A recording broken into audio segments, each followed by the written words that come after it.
Before I start off with my introduction, I'd first like to address the topic that's been in the news for quite a bit. On November 1st, 1997, as a police officer, myself and my partner conducted a traffic stop. During the traffic stop, a young man jumped from the car and began to run. I followed and initiated a foot pursuit. During the foot pursuit, the young man showed signs to me that he was possibly armed with a firearm. He continually grabbed at his waistband. He turned and looked at me several times during the foot pursuit. So at a certain point, I drew my weapon, asked him to give him instructions to surrender. And as I closed the distance, he suddenly turned. He turned on me, he grabbed my arm, he grabbed my firearm. And the momentum of that situation, we both fell to the ground.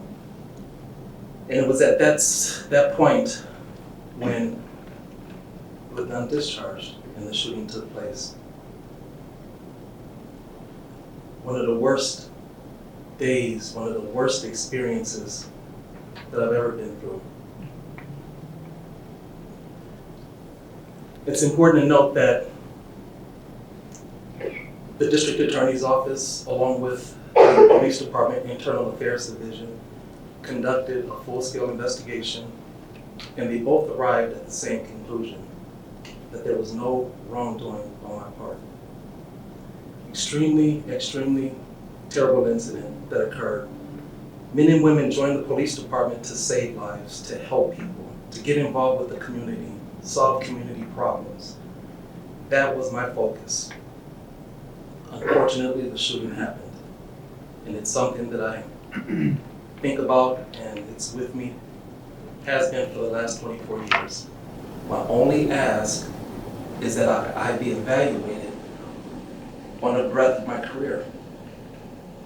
Not only on an incident that happened in 1997, nearly 24 years ago, although traumatic. I'm not saying that it should ever be forgotten.